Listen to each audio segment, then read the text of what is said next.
Mr. KJ. Hindi na sila umalis. Hi, mabuhay, and good afternoon, everyone. Hi. Hello! Hello. Hi! Alright, so good afternoon, and how are you today? All good? Alright, now did you see our group of pigeons? Well, did you know that pigeons were used as messengers to carry out messages to our friends, families, and loved ones? Now, ladies and gentlemen, please relax and enjoy as our fine feathered friends will showcase their amazing tricks, awesome stunts, guest participation, and important environmental message. Now, everyone, my question is, are you all ready to be amazed by our fine feathered friends? Alright, now to start off, let me call my partner here on the stage.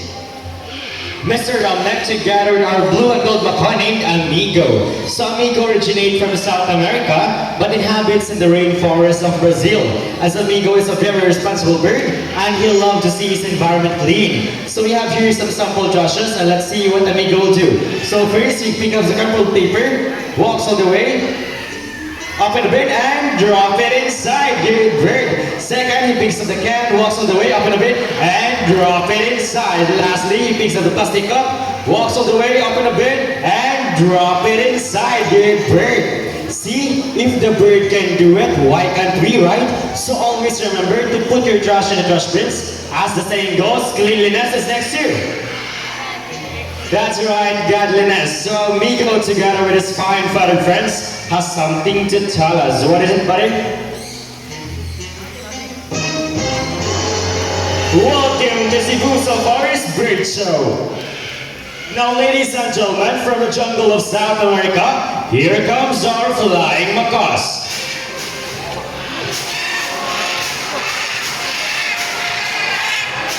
So we have here a total of 6 blue and gold macaws named Harry, Hardy, Tony, Matt, Kyle, and Carl. So macaws are very adaptive, meaning whatever environment they are in, it becomes quite normal for them. When they are surrounded with many people, they will accept many people. For their diet, they mainly eat seeds, fruits, vegetables, and nuts. They also rank as the third largest living parrot, followed by the hyacinth and the green-winged macaw. Now buddies, do you want to stay here with me or do you want to go home to get some more food now? Well, I guess they love to sit here with us, so a round of applause to our flying macaws. So our next bird we have, it is a very special, intelligent, and handsome bird. But I need your help to call him. So here's our green-winged macaw named Jumbo. Now Jumbo buddy, can you wave to the crowd like this? Hi. Alright, now everyone, can you wave back and say, hello, Jumbo? Hi. Alright, so macaws have a very long tails and feathers that can grow up to 3 feet from its head down to its tail, with a tail that roughly extends up to 2 feet. Now Jumbo will going to show you his beautiful tail. Can you turn around, buddy? Turn around. Good bird. That's one. Nice. So as you can see, most of their colors are outside their bodies and less colors under their wings. Now I'm going to show you these beautiful wings. But first, can you say wings? Alright everyone, say it louder. Say wings. Lastly, macaws' feet are zygodactylous, meaning they have 2,000 points forward and 2,000 points backward. They can also use their feet to hold on things and climb. So Mr. Ramnik here is a groundnut and he will go to place it into the plastic basket. And let's see what Jumbo will do. Now Jumbo carefully lifts up the plastic basket and he got his nuts. Good bird, Jumbo. Now as what I've said earlier, that Jumbo is a very special bird. You wanna know why? Well, that's because Jumbo loves to go to school, to the bird school. So we prepared 2 sets of tests just for Jumbo, the spelling test and the mathematical test. But we will be having first this spelling test. We have here 4 animal pictures, a snake, a tiger, a zebra, and a horse.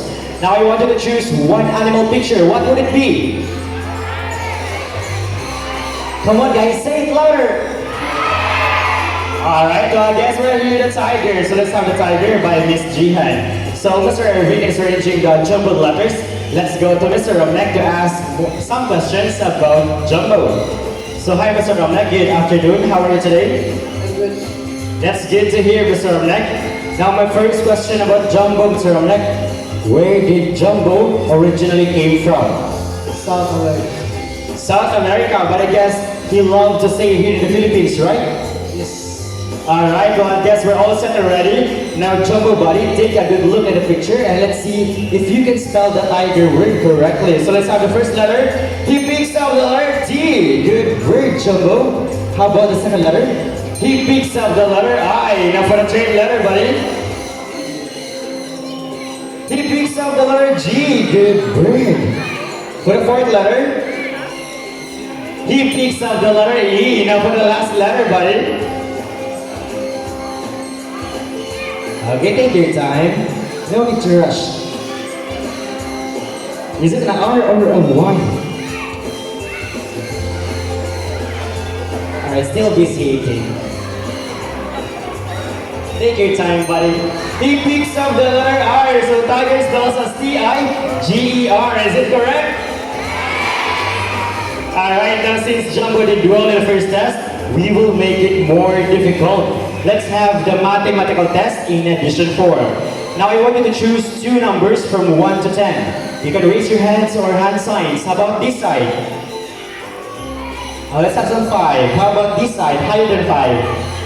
Higher than 5. Let's have 7. So let's have 5 plus 7. So while Mr. Erwin is arranging the jumbled numbers, let's go again to Mr. Romnek to ask more questions about Jumbo. So hi again, Mr. Romnek. Hi, Jumbo. Now, Mr. Romnek, what are Jumbo's favorite foods? Variety of seeds, fruits, and vegetables. So, Jumbo's favorite foods are a variety of seeds, fruits, and vegetables. Now, Mr. Romnek, what are Jumbo's favorite subject? English and math. English and math. Now, for my last question about Jumbo, Mr. Romnek, where did Jumbo loves to go to school? University of Cebu Safari. University of Cebu Safari. What a nice school for an intelligent grade like Jumbo, right? Now, Jumbo buddy, what is 5 plus 7? Well, that's your favorite subject, buddy. First number, he picks up the number 1. Is it correct? Alright, second number, buddy. Alright, take your time. No need to rush. Is it a 2 or a 3? He picks up the number 2, so 5 plus 7 is equals to 12. Is it correct? Alright, so a round of applause to our green red Mapaning Jumbo. Now at this moment, I need a...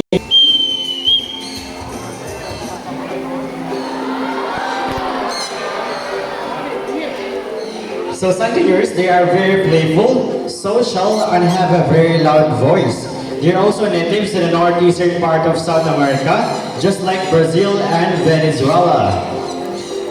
So Santiners, and they're also known as sun parakeets. So if you want to feed our sun, we have one partner for a lifetime. Sana all. But when their partner dies, that will be the only time that they will find another mating partner. And they're also monomorphic, meaning both male and female shares the same physical features. Thank you so much, ma'am. Ladies and gentlemen, meet our cute and fluffy Sunny named Sunny. So Sunny loves money, and normally in the wild, they love to pick up things and build their nest. So let's see what Sunny will do. So Sunny flies all the way to Mr. Ploy and he picks the 50 peso bill. Now bye-bye Sunny and bye-bye 50 pesos. And he kept the money. And he kept the money. No. A big no.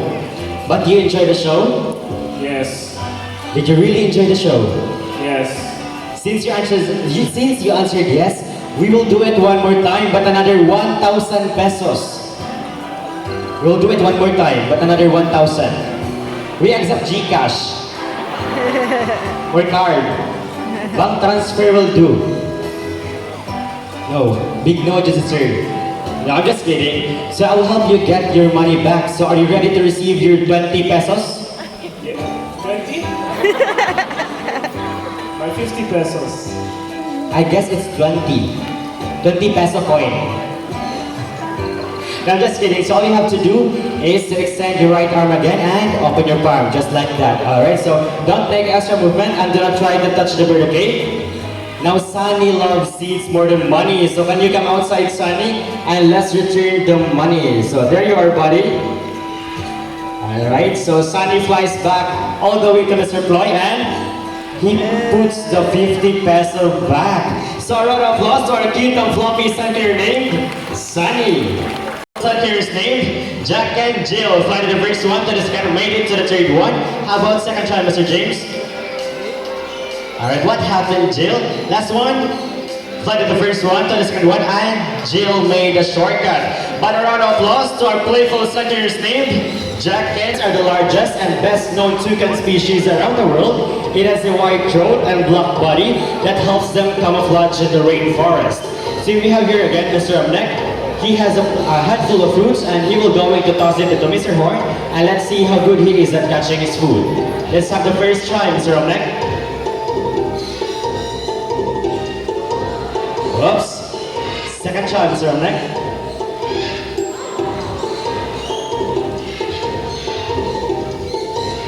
Did catch Mr. Horn. So as you can see, Mr. Horn here has a large and beautiful build that looks heavy, but in reality it is extremely light as it is only made up of protein and keratin, just like our hairs and nails. So there are a total of 40 toucan species around the world, and one thing they have in common is their large and beautiful bill. So these type of birds can be seen in the skies of Australia and Venezuela. So a round of applause to our most handsome toucan named Mr. Horn. And now let's Miss Donna and Miss Rachel. So I'll hand you over to them for a moment. Okay, thank you, Mr. KJ. Again, everyone, this is our yellow crown Amazon parrot named Lani and Rudy. Yellow crown Amazon parrot is the most commonly kept Amazon due to its talking ability and playfulness.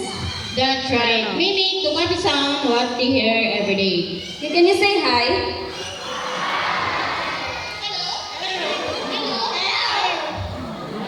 They can mimic and different sounds of animals. First is a rooster. Okay, by the rooster. Okay, next is a cat.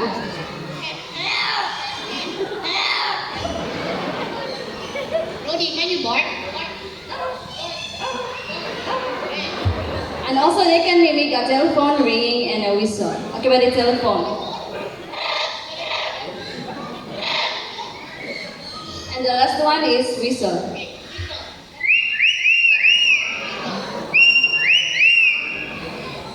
Lani and Rudy, they love to sing, but before they sing, they need to have a warm-up first. Okay, but let's do the warm up.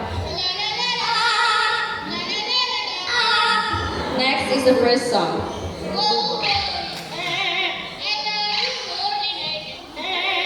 Again.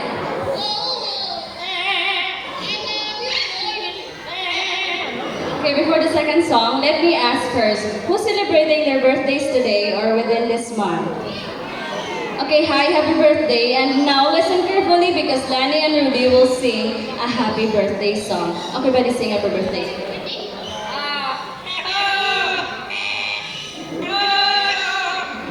Again.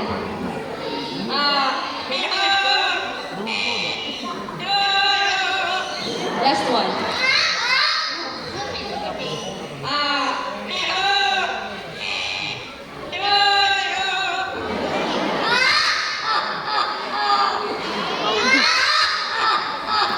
So again, everyone, a round of applause to our mimicking bird named Lani and Ruby. Brahmani kites named Glider.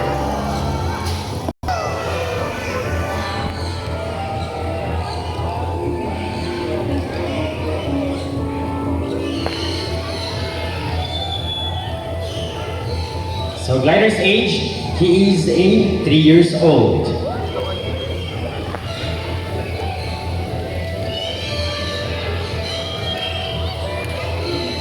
So it's not just live prey and steals from fishes and hunting birds. That is why it is called a snatching prey fly. Thank you so much, Glenn. But locally known here in the Philippines as Banog in Bisaya and Lawin in Tagalog.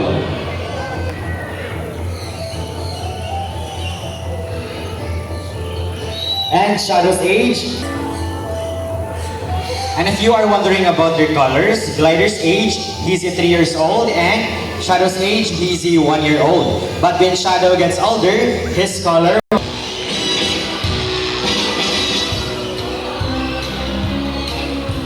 Great catch, Hunter. So we have here again Mr. Romnek. He has the real food or the real prey, as Hunter will not let go of the lure without an exchange. So Mr. Romnek here is wearing a thick gloves to protect himself from the sharp and pointed talons of the bird. So Philippine Hawk Eagle is under the red list of IUCN as endangered species threatened by habitat loss. Considered as a medium-sized raptor that can grow from 65 to 70 centimeters in length with a wingspan of 105 to 125 centimeters. So a round of applause to our Philippine Hawk Eagle named Hunter. Whoa! So white-bellied sea eagle are also known as the white-breasted sea eagle or king of the sea. It has the white plumage from its head down to its underparts and its wings and to 220 centimeters.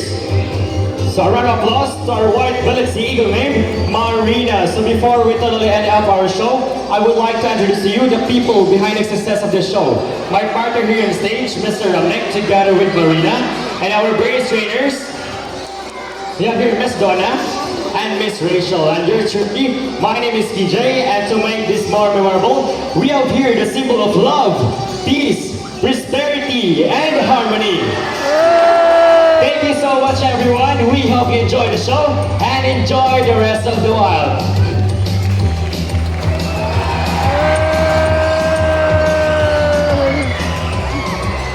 So to those who haven't been to the White Lion Safari, African Savannah, Birds of the World, and Camel, just go up to your left side to go to Orangutan, 2-minute walk. And if you want to witness our white Bengal tiger feeding, just go up, turn to your right side, 2-minute walk to Tiger Turf.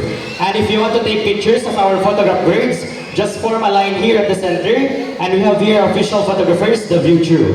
And if you want to take pictures of our photograph birds, just form a line here at the center.